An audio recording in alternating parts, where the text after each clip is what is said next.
Good morning, podcast community. I'm Podcast Pete, founder of High Performance Podcast Mastery. And on our show, which is the Commercial Connector podcast, you've probably heard him before, but you can't hear enough of Jim Raps, because anybody that has spent a lifetime working on skill sets, you need to hear from him. He is the host with myself on the Commercial Connector podcast, and you're going to hear why it's important. But Jim, introduce yourself, who you are, what you do, and who you serve, and then we'll get into the podcast. Okay, thanks, Pete. Always good to be on with you. Jim Raps, Ridley Commercial Cleaning. We clean commercial buildings, so if there's a commercial space, we clean it. I like to say that every commercial space that's occupied has somebody cleaning it. So I want it to be us. So we are a family business. We are not a franchise. I've been in this industry for 48 years, and we excel at customer service. So the reason that's very important to me is because, again, as you can tell by my age and 48 years in the business, that's a very old school thing. Yep. That has fallen by the wayside, I think, a little bit today. So we cannot always control what our people are going to do in the field. We have good people. Don't get me wrong. We have very good people. But sometimes people will miss something. They'll let us down.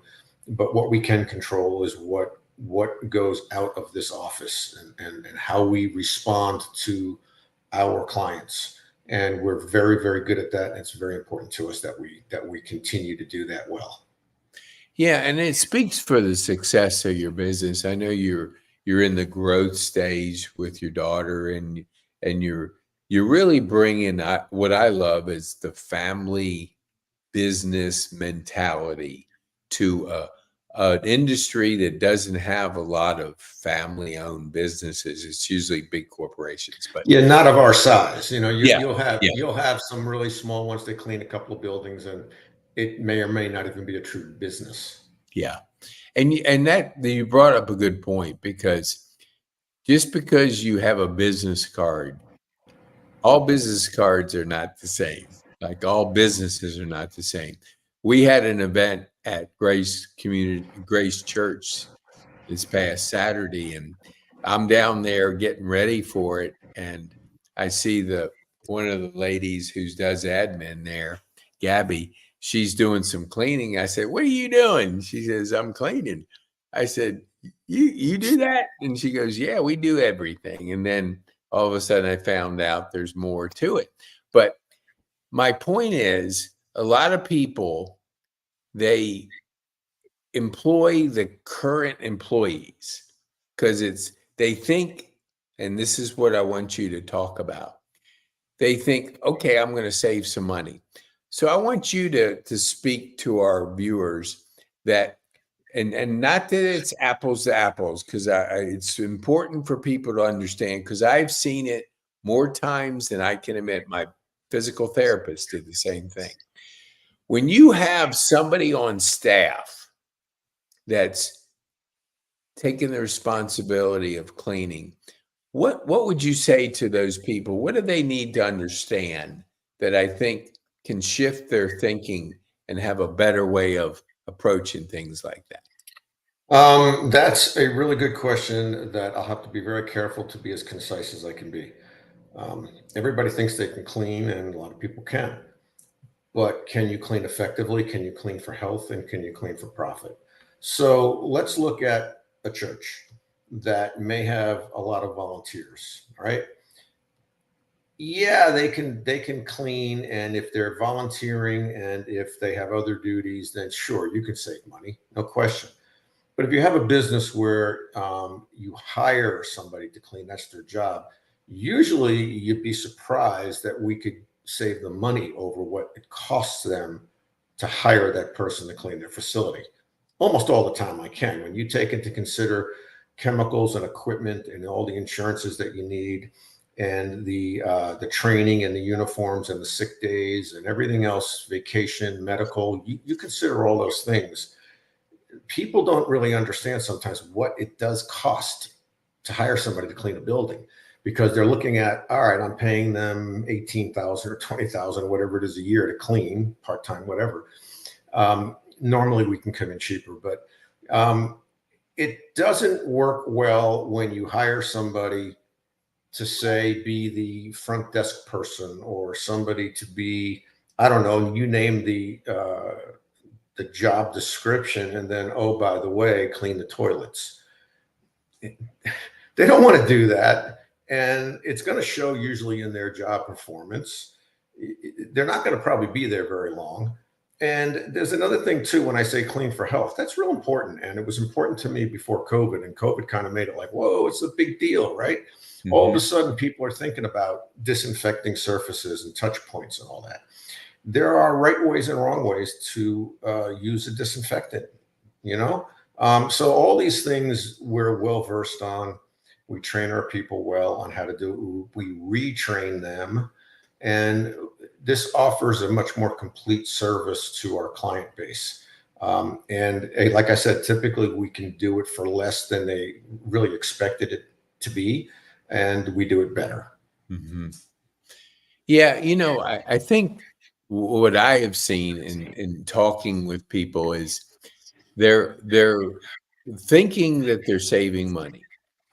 And on the surface, it looks like it, but just like you said, you're not comparing apples to apples, because a person didn't get hired to clean the toilets. And you're asking a person that's an employee of that company to all of a sudden do something that they're not skilled to do. Not that they don't want to, because they do. They want to do whatever it takes. But when you have a person that does that, you're basically putting that person into whatever it takes to hire that person. And I'm going to say, in my case, I have a couple people in the Philippines. Now, people think, you know, it's less globally. You just can't hire a person. You got to know what they're going to do, job description. You got to do a lot of things, and you got to communicate. So there's more. You have to ask questions. So a person needs to call you and say, Jim, I'm doing this and it's costing me this. How can I do it better? Would be my question. What am I missing? It's like blind spots. What am I missing? Well, you're missing is we're professionals. We do this for a living. We don't just do it part-time. So the level of performance is different, and you're not really comparing just one thing to another. It's a total different comparison, and it's apples and oranges. And you as a business owner need to realize that, because you're not going to have people long-term if you're having them do everything in the business, not what you hired them for. So I want you to speak to the way you service customers, because you are part of the Commercial Connector. And I want our viewers to understand this, is that here's a person you've been involved in B&I for 12 years, is it? 11 or 12, yeah. 11 or 12. You've developed relationships with several hundred people. The worst thing that I think a business owner can do is Google something and take somebody that's not been vented, not been trusted, not been, build the relationship with, and say, hey, can you do this? Because the first person they ask, the first question is how much. But when you refer somebody to me, they're vented, they're trusted. I know, like we had Ernest, we had Richard, we've had several people, Andy. If you refer somebody to me, your reputation's on the line. Because if they don't deliver, I'm going to go back to you, Jim, and I'm going to say, Jim, this guy didn't work out. And you're not going to refer him again because they dropped the ball. So would you speak to how you service customers? And then that's a separate question on the... All right, well, let's go with the how we service. It's really not that complicated, except there is an order and how we do things. We call it the Ridley way. I don't know how unique that is, but I like the way it sounds. So when we train somebody to clean an account, there are steps, and I'm not going to go through all the steps here. because it would probably take too long, and because I don't want to give away my secrets. Okay, but there's an order in how you clean an office. Okay, so I'll give you a little example. We had a gentleman, I guess he came to us about 3 years ago. He's still with us. We have a lot of long-term people. So he came to us, and we go into an account in Woodstock, and we're training him. This is when I was still out doing a lot of the training, which I don't do that much of it anymore, but still do sometimes. And we walk in the door with our stuff, our equipment, our supplies. And he immediately starts vacuuming. Oh, whoa, hold on. We haven't cleaned surfaces yet. We haven't dusted. We haven't pulled trash. What are you doing on a vacuum? And he was taken aback by it a little bit, because he was somebody who said he had like 20 years of experience. Well, it doesn't work that way, right? So we taught him the right way to do it. So vacuuming floors, whether you're vacuuming, sweeping, we don't sweep much anymore. It's kind of a dinosaur in the industry. We vacuum most all surfaces with HEPA filter backpack vacuums. Much more efficient, doesn't throw dust up into the air, gets more of the dust up, corners, edges, all that. So when you do that and then mop your floors last, you're also working your way out of the building, and you're also checking things that you may have missed as you're doing the mopping or the vacuuming, the sweeping. You're looking down on surfaces. Did we get that desk? Did we get that ledge? Did we miss that trash can? All right. If you start going out of order, then you mess up and you forget things. And that's when you get the complaints that, a trash can was missed. Well, if you did it the way we taught you how to do it, you can't miss that trash can, because that trash can is going to be on a floor that you're mopping or you were vacuuming, right? Mm-hmm. So there is a system to it. Most cleaning people just go at it. They just go at it. And some are real good at what they do. I'm not saying that it doesn't always work, but when you start to grow to a certain point, if you don't have those systems in place, things start to go awry real fast. Okay. So when you have hundreds of locations of places that you clean every day, you better have a good system in place, and you better stick to it. Yeah. I'm big on the processes and systems and anything, because you will not grow unless you implement systems. Right. It's just a known fact. And anybody can say they clean, but are they certified? Do they have the licensing, insurance? Do they have, just as you explained that, it makes sense that if you have that flow that has worked for hundreds, even thousands of businesses, why would you deviate from it and wing it? It's only because you don't know. So And Pete, I look at it like, Chris Mitchell, I think. Yes. Chris Mitchell used to be in our BNI chapter, and a very smart guy. He buys and sells businesses for a living. Part of what he does, he has several businesses. And he told me this several years ago that, what you want to try to do is to kind of structure your company as if you wanted to sell it tomorrow, and structure it as if, say, you wanted to franchise it. Because if you were going to franchise it, like, have you ever had a McDonald's hamburger in some faraway place? Yeah. So the furthest I've been and ate at McDonald's, usually when my wife and I go to Europe, I don't want to eat American food. But once I had a McDonald's hamburger I think it was in Toronto. And it tastes just like it tastes in Marietta, Georgia, because they have systems in place. Chick-fil-A wouldn't be as successful as they are now if they didn't have these systems in place to take to every store, every restaurant they open. Yep. So that's kind of the way I like to look at it. Not that I ever want to franchise, but I want things done a certain way and done the right way from account to account to account. Yeah, that's, I had a guy at our KBA University before COVID. He was a Chick-fil-A operator. Then he became a consultant and coach. And he showed us a video of the 6 people in the drive-through. They did not waste a motion.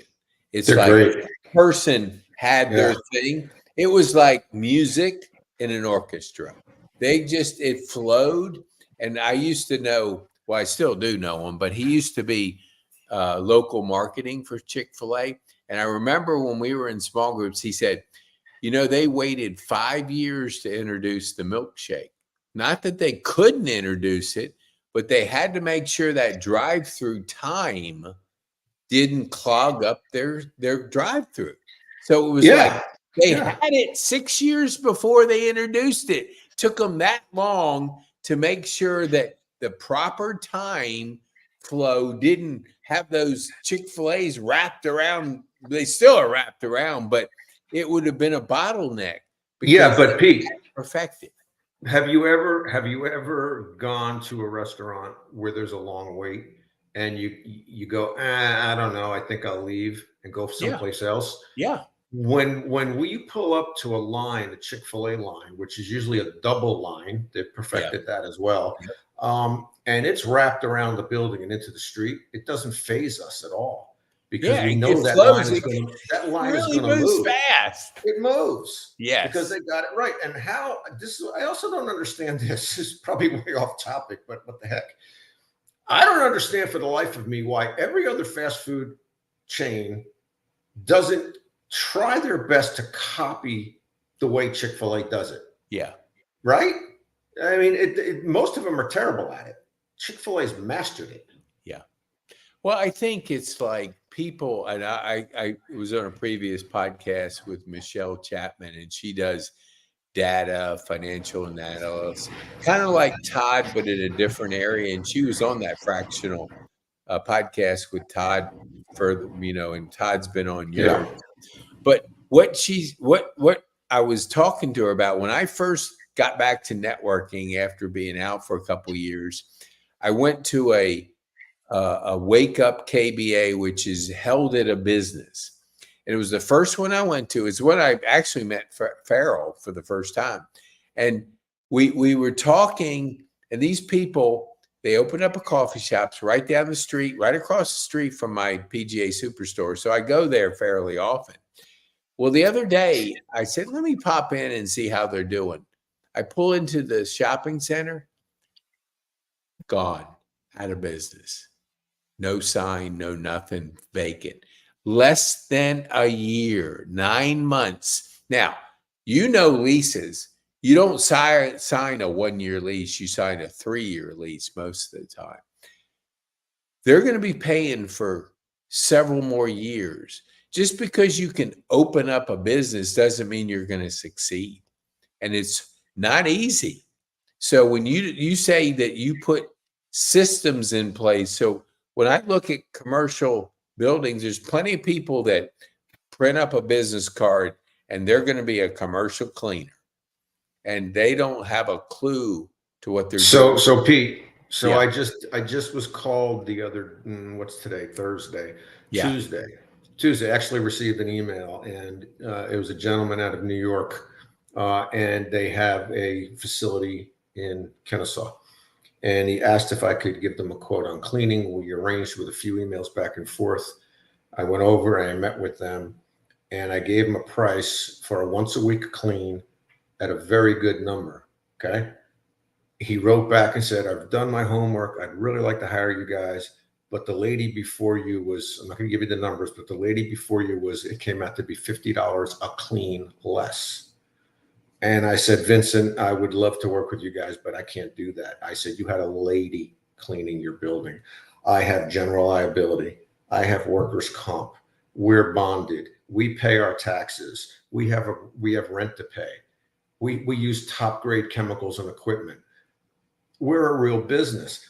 I can't, and so I backed out. I can't and don't want to compete with the operator, it'd be nice, that has a vacuum and a stick mop and a couple of spray bottles in the trunk of their car. And as you said, went to Staples or something or Vistaprint and printed out some cheap business cards. Mm-hmm. And all of a sudden, we're in business. Well, are you really? Are you really? Is it really a business? And as a business owner, you risk a lot doing business with people like that. And I don't mean to denigrate them, because a lot of them are really good, hardworking people. They're just trying to make some money. I get it. But you run a big risk as a business owner if they're not insured. if they're not doing things the right way? What if they get injured in your building? Anything could happen. And so, it pays to do business with somebody who is legit. They know what they're doing and they're a real business.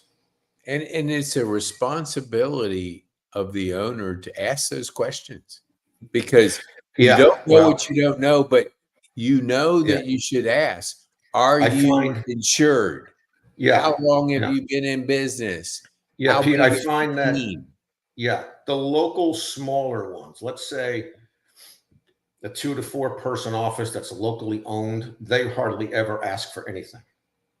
But if you get into a corporate owned branch of or a corporate location, or you want to work with property management companies, if you want to work with, here's an example, we work with Concentra, okay, out of Dallas, Texas, I believe. And you're not going to work with them unless you have all the credentials. Yeah. You have to be fully insured. You have to almost apply to be able to work with some of these companies. But most of your local small places, the manager or owner of that business never even thinks to ask those questions. And quite frankly, I think sometimes they don't care because they want the cheapest price. And that's so. If that's the case, then God bless you. I can't work with you.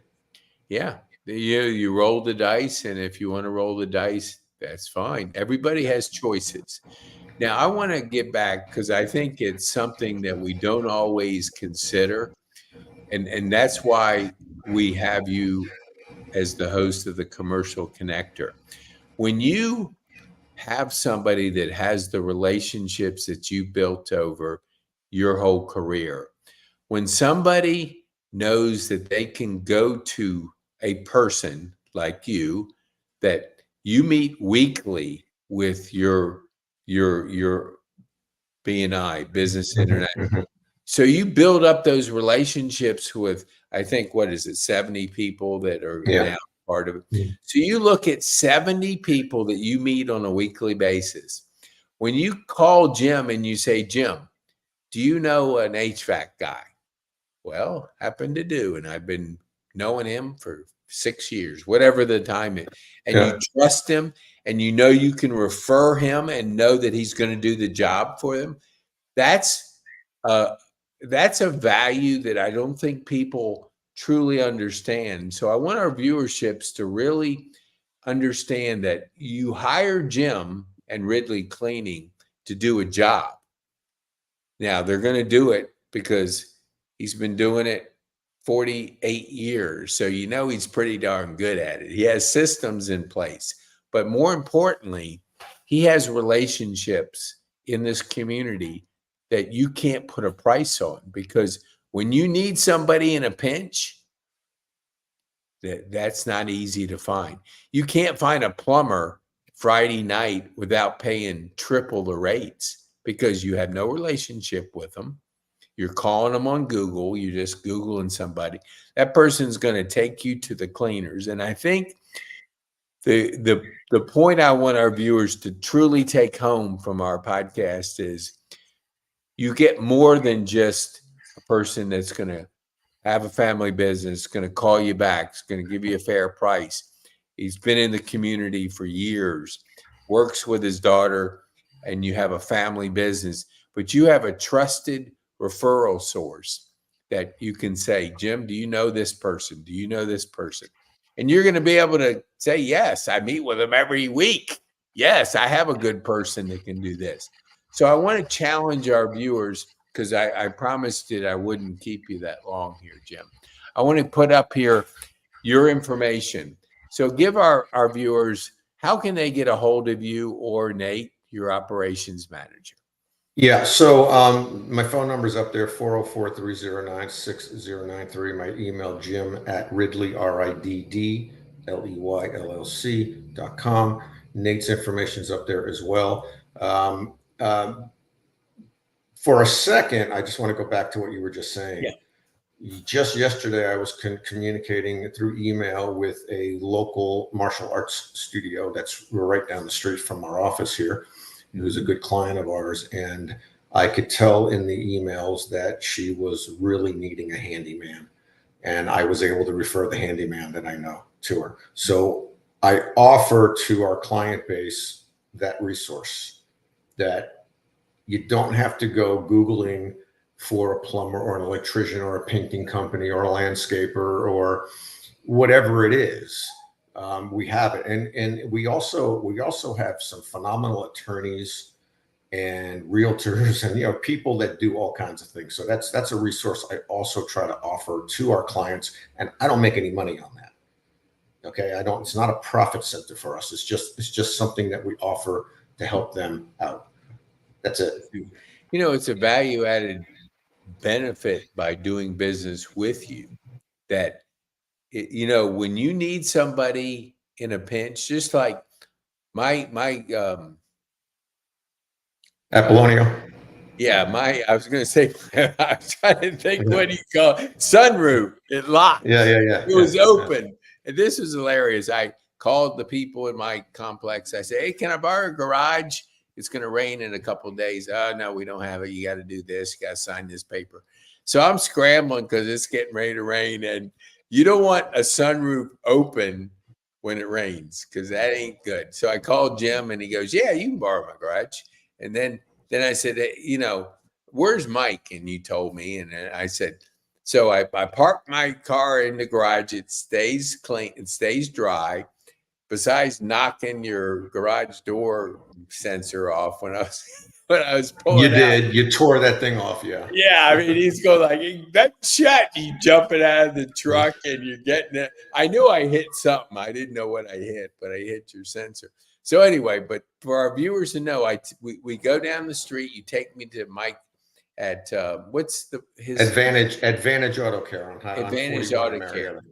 Yeah. So Mike's out of town going to see his mom, and I think it was Jennifer or Jessica called me and says, "Hey, you can pick up your car." I went, "It's already done?" Yeah, and it was like done like that. And then he actually helped Martina too, who was looking at a dealership price of 3 weeks out, 3 weeks now to fix her car, like a center. Yeah. Mike did it like that, back the next day. He had my car back in action the next day. So my point is just what Jim said. When you need somebody, when your sunroof is open and it's getting ready to rain, you better have friends that can help you out, because if I'm sitting there dishing out water out of my car, that's time away from my business. It would have been a disaster. So. Yeah, so it helps to know people that you know and trust before you actually. There's an old proverb or a quote. I don't know what it was. A lot of people walking outside the office here annoying me. They're very loud out there. It says, "Dig your well before you're thirsty." Yeah. Okay. So I don't know who to attribute that to. It's not me. But dig your well. Harvey McKay. It's right on my bookcase, right? Oh, was that him? Harvey McKay. Dig your well before it's. So over the years, I've read so many of these books that sometimes I forget who actually to attribute it to. But that's good to know. But that always stuck with me. I probably read that when I was a teenager, maybe in my early 20s, perhaps.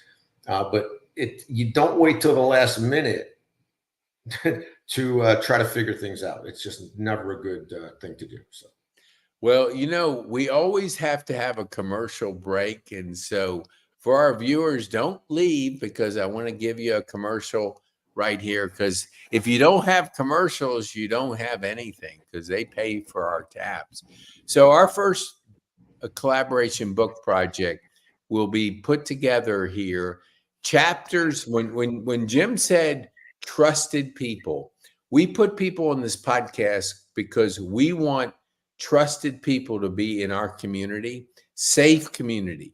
Givers are welcome. Takers, go somewhere else.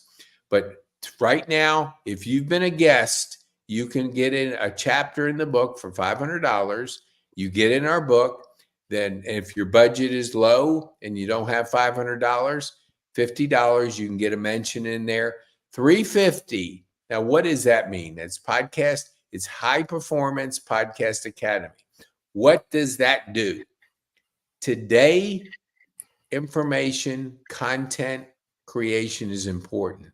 If you search Jim Rapps, just search him, Jim Rapps, you're going to see podcasts pop up, because Google loves fresh content. You're going to see, if you want to search podcaster Pete Kane, you're going to see a lot of podcasts come up. We create content for our clients, so their stories are out there in the marketplace. People can see them. People can appreciate them. People can come patronize. So if you know of a good guest that could be on the Commercial Connector, get a hold of Jim or myself, and we'll have you as a guest on our podcast. And if you're a giver, we know. If you're not, because if you're just talking about I'm here to grab things, that's not who we want in our community. We want safe people that you can refer, that you can do business with, that you can encourage, that'll help you grow your business. So that's my commercial break. So Jim, all right, as we wind down, tell our viewers, what is the one thing you would want them to take home from our time on the podcast? Well, Pete, I just think it's trust. No company, no business is ever going to be perfect. It's how you respond to things, issues, complaints, call it that if you want. That's it. That's how you've always been. That's how I've always been. I think that's why we're able to get along well. And I would encourage people to get a hold of Pete and get on a podcast, even if it's not with me. I don't care. Just get on a podcast. It does start to elevate your who you are in your business. Yep. And it creates more traffic because the content is what's important, right? So it used to be, before I understood all this stuff, because again, I'm so old school, what we do today is so different than what we used to do. For those of you who remember Yellow Pages, you used to try to name your business with an A or something. Yep. So it would be towards the top of the list when they look for AAA commercial cleaning. Yeah, people would do that, right? But the world is different now. It's different. Yes.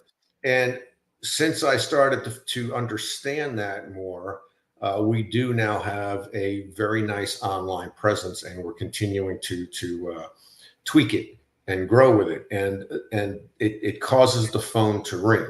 And when the phone rings, you get opportunities. And that's all I look for, is the opportunity. And it's working. So I would highly recommend it. You get a hold of Pete or myself, and let's see if we can get you on here. Yeah, thank you there. And you said that word trust. As we get into a crazy year, you want trusted people that you can rely on. A crazy year? We've had a crazy 4 years in a row. Yeah. Wow. I think we're getting into even crazier times, but that's my personal opinion. Yeah. But trust, when Stephen Covey's son wrote a book called Trust, it was the essential element to that book. You want trusted people surrounding you, because AI is going to confuse some people, because you're not going to know whether it was real, whether Jim was real online, or is Jim actually a gentleman, So deal with people you trust, not people you search for and find, hey, I wonder if this guy's any good. Trust people, build trust in your business, and you'll be successful. So Jim, thank you so much for being a guest. We appreciate you bringing value every time you come on. You're the Commercial Connector, and Ridley Commercial Cleaning is the go-to commercial cleaner in the cleaning commercial space. Thank you so much, Jim. Thank you, Pete. See ya. Bye.